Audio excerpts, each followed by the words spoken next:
시청자 여러분 안녕하십니까. 지금부터 저는 ken의 한번정도를 시작하겠습니다. 자, 이번 시간에는요 이 민주당 내부 동향하고 그 다음에 우리 국민의힘 관련 내용. 자, 우선 민주당 동향은요 이 박찬대하고 그 다음에 정청래의 그야말로 신경전 이 싸움, 이게 갈수록 이제 더 세게 붙고 있네요. 뭐 그럴 수밖에 없죠. 당 대표가 누가 되느냐가 얼마나 중요하겠습니까? 자기는 이제 정치 운명을 건 건데 둘 다 친명이라고 하는데 이제 이재명이가 과연 어느 쪽 손을 들어줄 것이냐가 이제 큰 변수가 되는 건데요. 지금까지 보면은 여론의 지지율 또 그 다음에 일반 국민 지지율이라든가 또는 저 민주당 개딸들 중심으로 한 지지율에서는 지금 이 정청래가 앞섭니다. 자, 일반 국민 여론조사에서는 한 뭐 4, 5% 그리고 개딸들 사이에서는 거의 한 10% 정도가 앞서고 있는 것 같은데요. 그럼에도 불구하고 여의도 그러니까 의원들 사이에서는 정청래보다는 박찬대가 조금 앞선다. 이렇게 지금 전반적으로 평가를 하고 있어요. 여기에 이제 박찬대도 강성투쟁에서 정청래한테 밀리면 안 된다. 그래서 검찰 개혁 카드를 강하게 꺼내 들고 있습니다. 자, 그리고요 이 정청래의 경우에는 정세현 장관이 후원회장을 맡고 있고, 그리고 박찬대의 경우에는 윤여준이가 맡고 있네요. 자, 그래서 둘이서 이제 어떻게 싸움이 이제 벌어지고 있는지 현 상황에서 정리를 한번 해드리도록 하겠고요. 박찬대는 또 지지 확보의 한 전략으로 한동훈이를 내치고 있습니다. 바로 박찬대가 이 강성투쟁의 이미지를 갖다가 고양시키기 위해서 뭘 꺼내들었습니까? 국민의당을 해산해야 된다까지는 안 하고, 왜? 국민의당을 힘을 갖다가 해산한다? 그러면은 국민들 지지가 빠질 수 있잖아요. 그러니까 이게 야가 빠져갖고 국고 보조금을 줄여야 돼. 그러니까 숨통을 조여갖고 괴멸시키겠다는 거 아니겠습니까? 자, 그런데 이거를 하면서 이 내란 정당이다 이거죠. 내란에 참여했으니까, 주도 세력이니까. 그러니까 그 당시 국민의힘 대표가 누가 있느냐? 한동훈이었잖아요. 한동훈이 요게 발끈하고 나서갖고 무슨 소리야? 어떻게 그게 말이 되냐? 못 참겠다 딱 하니까 박찬대가 다시 내치고 있어요. 그래서 이거를 또 한동훈이가 또 지금 맞받아치고 있는 상황이 되겠습니다. 자, 그래서 민주당의 당 대표전이 우리 국민의힘 쪽으로까지 지금 뛰어 올라가고 있어요. 여기에 김상욱이라는 인간이 말이죠. 야, 또 국민의힘 또 비판하고 있네요. 뭐 욕먹을만 하죠. 욕먹을만해 국민의힘. 예. 자, 그래서 요 한동훈과의 설전 내용을 또 전해드리도록 하겠습니다. 자, 그리고요. 네, 그 다음에 또 하나는요.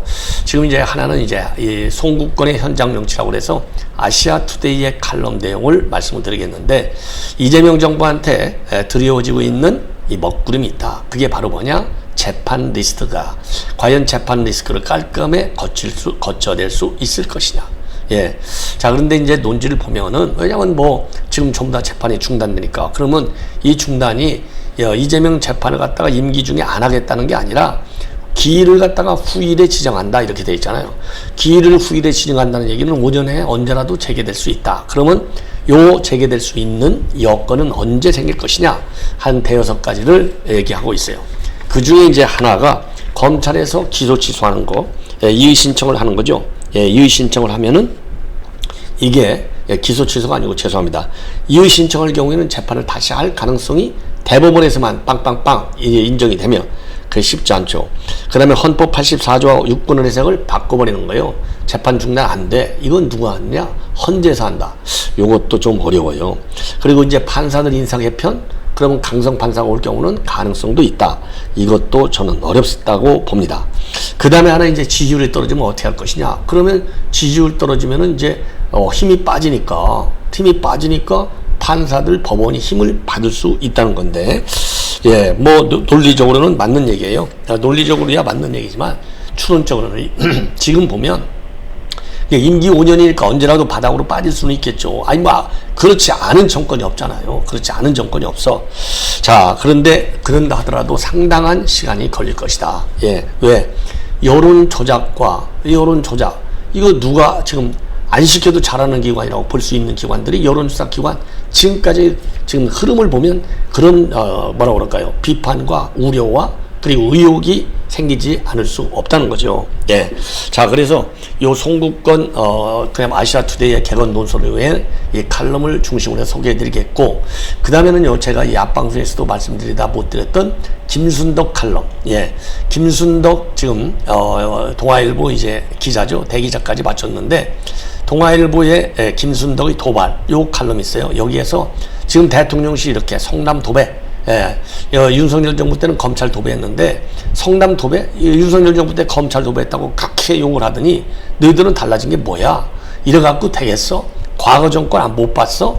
이런 지적을 하고 있는 요 칼럼이 되겠습니다. 예, 칼럼리스트라고 되어 있네요, 이제는. 자, 그래서 요 칼럼 정리가 아주 잘 돼 있어요. 그리고 마지막으로 미국 내, 지금 주한미군 줄여야 된다, 이런 여론이 지금 압도적으로 팍팍 제기되고 있어요. 자, 요런 지점을, 요런 그 내용으로 여러분께 정리해 드리도록 하겠습니다. 우선요, 이 박찬대하고 정청래 간의 싸움 아주 재밌어요. 예, 그래서 이제 이 사람들이 말이죠, 개별적인 일정만 갖고서 싸우는 게 아니라, 이제는요, 그야말로 토론회, TV 토론도 3번씩이나 하겠다, 이렇게 나오고 있어요. TV 토론 3번 하면 이거 안 싸울 수가 없는 겁니다. TV 토론 3번 하면 이제 갈 때까지 하는 게 아닌가, 이런 짐작이 들어요. 자, 그래서 TV 토론 가기 전에 지금 이제 오늘 보니까 정청래는요, 전북 도의회 기자 간담회를 가졌습니다. 그래서 나도 나를 지지하는 의원들이 굉장히 많다, 곳곳에 많이 있는데 지금 그 사람들을 다 까면 놀랄 것이다. 아래에서 그러니까 이제 조용히 돕고 있다는 것이죠. 예, 그래서 박찬대보다도 더 많다. 몇 명만 공개하면 누가 누군지 다 알아보니까 전략적으로 그냥 숨겨두고 있을 뿐이다. 예, 왜냐하면 며칠 전에요, 박찬대 측에서는 지지 의원이 35명이야, 이렇게 이제 공개가 됐어요. 그래서 이제 정청래도 살살 공개를 하고 있어요. 자, 그래서 이제 이성윤이도 오늘 지지를 표시했고, 최민희, 양문석 이런 사람들이, 강성들이, 그리고 김영환, 장경태, 한민수, 강성들은 조금 정청래 쪽으로, 덜 강성은 지금 박찬대 쪽으로 지지세가 묶여지는 게 아닌가, 이렇게 판단이 되는 대목이고요. 그래서 정청래 쪽에서는 후원회장으로 정세현 전 통일부 장관이 위촉이 됐습니다. 자, 그래서 정세현 장관은 민주당의 정신과 가치를 지키기 위해서 평생 노력해 오신 분이다. 강력한 민주당을 만들어 나가겠다라고 밝혔습니다. 그리고요, 여기에 반해서 이제 박찬대는 윤여준이가 지금 이제 이 후원회장을 맡고 있습니다.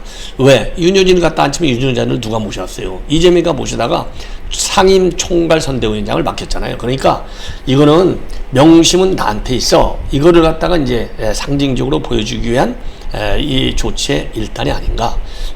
그러면서 지금 강성 투쟁연맹에서 지금 정청래한테 밀린다, 이런 얘기를 듣고 있잖아요. 자, 그러다 보니까 검찰개혁법 지금 그 듣고 나는 이제 9월달에 이걸 간철시키겠다 했는데, 오늘은요 8월에 본회의에서 간철시켜버리겠다. 그래서 강성님이지 나도 싸움 잘해, 이거를 보여주는 신호탄을 쏘고 있습니다. 예. 자, 그리고 이제 박찬대는요, 자기가 좀 늦게 출발하다 보니까 지지가 뒤로 밀리고 있다, 이거 인정했어요. 그런데 이번 주말이 되면 골든 크로스로 넘어간다, 이렇게 밝히고 있습니다. 자, 그래서 그 둘 다가 당원 간담회하고 토크 콘서트를 다지고 있고요. 그리고 정청래는 전북 군산하고 익산에서 핵심 당원 간담회를 갖고, 그리고 전주에서 탄핵소추인단 북 콘서트를 열 예정으로 있습니다. 그리고 이 박찬대는요, 지금 서울, 경기, 인천 청년당원 간담회를 진행하고, 인천에서 자기 지역구잖아요, 토크 콘서트. 자, 그래서 이게 정청래가 한 수 앞서는 것 같아요. 왜냐하면 전라도에 지금 당 지지가 몰려 있잖아요. 그러니까 거기서 표를 받아야 돼. 그냥 토크 콘서트도 전라도에서 하는 것이 아닌가. 그리고요, 지금 이 두 사람의 당대표 TV 토론은 16일, 23일, 29일 3번 하게 됩니다. 그래서 16일 날은 SBS, 23일 날은 JTBC, 그리고 29일 날은 MBC에서 하게 됩니다. 딱 좌파들 방송이 앞장섰네요. 예. 자, 그래서 이 정도로 해서 마치고, 그리고 박찬대가요, 한동훈이를 아주 날리고 있네요. 자, 그래서 박찬대, 이걸 보면 이게 뭐냐면요, 이 한동훈이가 지금 이제 정당 국고보증을 국고보증을 아주 없애버리겠다. 그러니까 내란에 연루됐으니까 없애겠다는 거 아니에요. 그래서 내란 특별법을 지금 발의했지 않습니까? 여기에 한동훈이가 툭 튀어나왔어요. 그러니까 내란에 연루되지 않았다면 연좌제를 걱정할 필요도 없다. 한동훈 말은 똑바로 해라. 10월 3일 날 밤 당신에게 계엄해제 말고 선택지가 있었느냐? 살기 위한 본능에 불과했던 것 아니냐? 그러면서 개업을 남아갔다며 개인의 용기 운운하지 말라. 한독수하고 권한 단어 수도했잖아. 제2의 친일 쿠데타 기도한 건 맞잖아. 온 국민이 다 알아. 이렇게 비판을 하고 있는 겁니다. 그래서 내란을 기획한 자도 방조한 자도 탄핵에 반대한 자도 제2의 내란을 꿈꾼 자도 전부 다 국민님 안에 있다. 예, 야, 그러면서 연좌제 운운하지 말아라. 좌시하지 않겠다. 좌시하지 않겠다니까 연좌제 얘기하는 거예요. 제발 좌시하지 말고 까치발 들고 똑바로 서서 지켜봐라. 예, 이렇게 지금 반박을 하고 나섰어요. 비판을. 그러니까 이제 여기에 대해서 지금 이제 이 한동훈이가 강하게 지금 반발하고 있어요. 그래서 한동훈이가요, 우리 국민은 강력한 쇄신과 반성을 통해 아직 건너지 못한 계엄과 탄압의 바다를 건너야 한다. 범죄를 주도하고 가담한 사람은 지 고발을 막론하고 엄정한 책임을 져야 한다. 이러면서 민주당이 이런 속셈 뻔한 특별법으로 우리 당과 당원들을 도매금으로 연좌의 틀에 묶는 것은 잘못됐다. 우리 당은 계엄을 막은 당이기도 하기 때문이다. 민주당의 무리한 행태를 좌시하지 않을 거다. 연좌의 틀에 묶는다. 그러니까 이제 연좌 이런 거 두려워하지 마. 뭐 이런 식으로 얘기하는 거고요. 그리고 또 박찬대가 이렇게 또 입장을 내놓으니까 다시 박찬대를 직격하고 있어요. 계엄 선포 당시 재개도 즉시 목숨을 걸고 계엄을 해제하러 국회로 달려가는 대신에 숲 속에 숨는 거, 집에서 자는 것 같은 선택지가 있었지만은 선택하지 않았다. 예. 자, 그러면서 말이죠. 예, 그러면서 숲속에 숨는 것은 이재명, 그리고 집에서 자는 것은 김민석이라고 주석을 다 달았습니다. 그리고 박찬대한테는요, 박 의원님은 평소에 남의 코도 대신 파준다는 소리를 들을 정도로 친절한 분인데 아주 거친 말로 억시 쓰는 걸 보니까 선거가 많이 어려운가 보다. 요렇게 한마디 갈기고 있네요. 예. 자, 이건 이제 이 정도로 말씀을 드리고, 그 다음에 송국근의 현장 정치, 이 아시아투데이 이 칼럼 내용인데요. 제목이 이 정부, 즉 이재명 정부의 국정 운영에 들이운 재판 리스크 먹구름 거칠까? 이 얘기는요, 지금 4개, 5개가 있는데 4개가 전부 다 추후 지정, 그래서 지금 재판을 중단하고 있어요. 자, 그런데 이제 대북 송금 사건도 22일 날 열리게 돼 있는데 이거 뻔하겠죠. 왜? 지금 이제 대북 송금 사건하고 그 다음에 이 법과 사건하고 재판부가 똑같아요. 그러니까 뭐 똑같은 논리로 당연히 재판을 안 하겠다. 이거 나올 거 아니에요. 그러면은 왜 추후 지정이라고 했느냐? 왜 추후 지정을 했느냐? 여러 해석이 나오는데 우선 추후 지정이라고 했다는 얘기는요, 언제든지 재판을 다시 할 수 있다는 얘기 아니냐? 5년 내내 재판을 안 한다는 얘기는 아니라는 겁니다. 예. 자, 그러면 이제 어떤 상황에서 이 그림자, 그러니까 이제 검은 국정운영에 들여온 재판 리스크 먹구름은 뭐냐? 자, 먹구름은 지금 언제 먹구름이 띄워질 수 있느냐? 그것 중에 이제 하나는요, 검찰이 법원에 대해서 재판을 중단시킨 법원에 대해서 이의를 신청하고 이의를 받아들이지 않으면 항고하는 절차예요. 그래서 이게 대법원까지 가지고 가는 겁니다. 그래서 대법원이 수용하면 재판이 속개될 수밖에 없는 것 아니냐. 그런데 문제는 뭐냐? 심리날짜 추후 지정과 같은 것은 재판부의 소송 지휘권에 해당되기 때문에 항고 대상이 안 된다. 이 해석이 압도적 다수설입니다. 그리고 검찰이 이제 수뇌부가 바뀌면 당연히 이런 총대를 과연 매겠습니까? 안 매죠. 그래서 검찰이 항고한다. 이거는 뭐 이론적으로는 할지 모르지만 현실적인 재판 리스크를 다리 살리는 이 먹구름 얘기는 어려울 것이다. 이게 저의 판단이고, 전반적으로 송권 지금 칼럼니스트가 주장하는 거에 조금은 실효성이 좀 떨어진다. 그러나 우리가 알고는 있자. 이런 취지로 제가 방송을 해 드리는 겁니다. 헌법 84조 이 불소추 특권, 이게 진행 중에 있는 재판에는 적용되지 않는다라고 하는 유권 해석을 헌재에서 나올 수 있을 것이냐, 나올 수도 있다는 겁니다. 그러면 이재명 정부는 큰 위기를 맞을 수밖에 없을 것이다. 예. 자, 그런데 문제는 이럴 가능성 저는 거의 전무하다고 봅니다. 왜? 헌재를 갖다가 이재명이가 지금 진보로 싹 다 바꾸고 있는데 이거는 제가 보기에 검찰의 항고보다도 가능성이 더 작다. 그러면 또 다른 그것은 뭐냐? 법원 정기이사가 이제 내년 2월에 있게 되는데 강단 있는 판사가 나타나서 재판을 밀어붙이는 상황. 이것도 저도 어렵다고 봅니다. 판사들이 권력 눈치를 얼마나 봅니까? 예. 그리고 2, 3년씩 재판을 한 번씩 맡으면 2, 3년은 가는데 이것도 저는 가능성이 별로 없다. 예. 그 다음에 이제 중요한 거, 민심이 좌우한다. 이건 맞아요. 민심이 좌우한다. 민심이 영향을 줄 수 있어요. 그런데 민심, 이거 지금, 날 자고 나면 올라가잖아요. 이거 여론조사기관이 여론을 신뢰할 수가 없는데 이게 좌평양 성향들이 강한 여론조사기관이 압도적으로 많아요.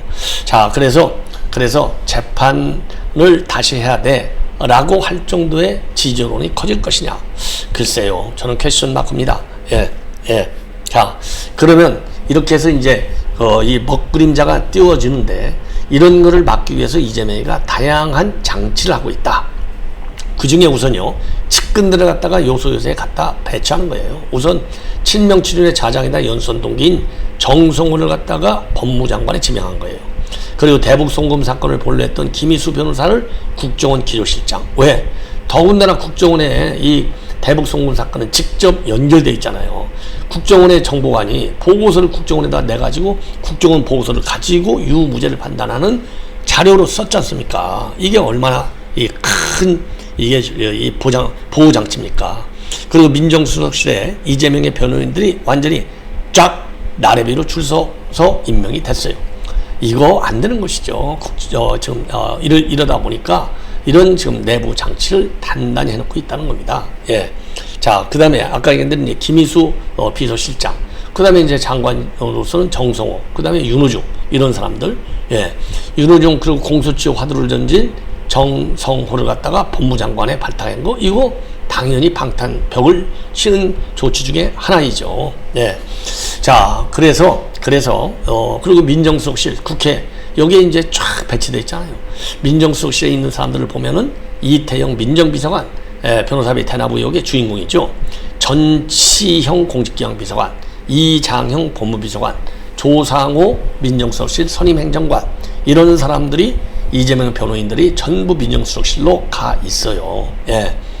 자, 그리고 이제 이승엽은 지금 철회가 됐지만은 헌재 재판관으로 한때 검토되기도 했던 것 아니겠습니까? 예. 그리고 지금 국회에는 누가 있느냐?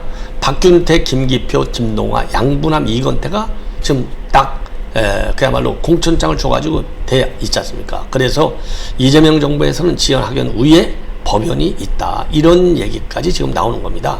그러면 이재명은 왜 법연을 따라서 인사를 했을까? 그건 뻔하죠. 방탄에 있는 거죠. 오로지 방탄이 있을 뿐입니다. 예. 자, 그래서 이제 주변에서는 어떤 얘기를 하느냐? 예.